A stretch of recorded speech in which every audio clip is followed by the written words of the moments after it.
Hi, I'm Nick Cohen. Welcome back to Healthscore. Today we're in the nutrition section. You should have already gone through the topics on foods to eat and foods to limit. Now we're talking about translating those recommendations into practice. This is the Healthscore Cooking School. And this is an outline of the curriculum. The subtitle for this course is The Healthscore Plan to Take Back the Kitchen. Let's start with an introduction. Some key ideas. So nutrition determines health more than any other factor.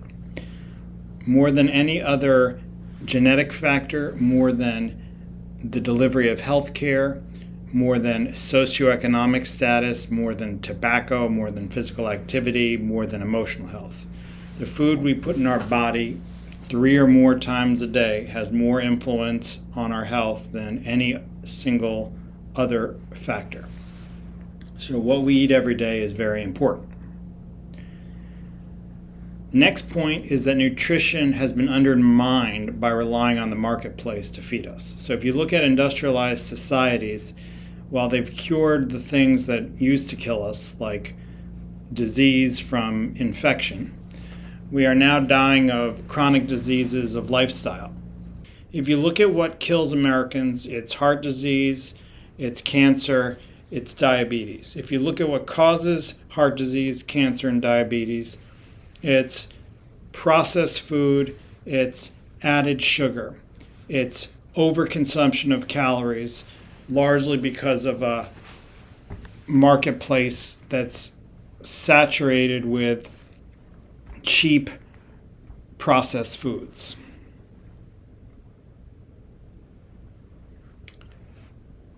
Next point is that taking back food preparation is key to optimal health. More than any other specific diet or how many calories you consume or what you happen to eat today is whether it was prepared by you or your family or it was prepared by the marketplace, by a restaurant, by a food manufacturer.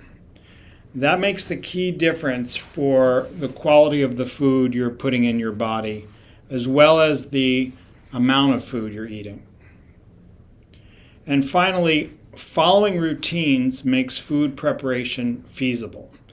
If you are going to take back the role of preparing your own food in the modern environment, it's important to take out a lot of the guesswork of food preparation so that you take the guidelines, the recommended foods in the Healthscore nutrition section and embed them into meals and routines around preparing those meals that you do every day without having to calculate the number of tablespoons of extra virgin olive oil you happen to be eating.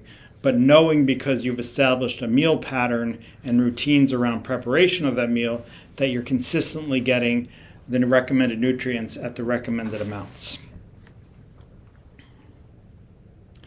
In the Healthscore Take Back the Kitchen course, we'll talk about translating the recommendations into a 3-meal meal pattern. We'll talk about outfitting your kitchen with all the essentials for food preparation. We'll then look at the routines that you follow. These are the things you do every 3 months, stocking the pantry with bulk items like whole grains and beans. Things you do every 1 to 2 months, subscriptions to Amazon, frozen fruit, specialty foods from the supermarket. Things you do every 1 to 2 weeks, purchase protein, including plant-based protein, seafood, and chicken, as well as turkey. Things you do every week, buy produce and eggs. Things you do twice weekly, hard-boiled eggs, instant pot beans, and instant pot whole grains or overnight oats. And finally, the things you do every day. Prepare breakfast, prepare lunch, and prepare dinner. This is my personal approach to taking back the kitchen. So it's been field tested and it's been tried by many of my patients who have reported success. So I hope this plan works for you. Let's get started.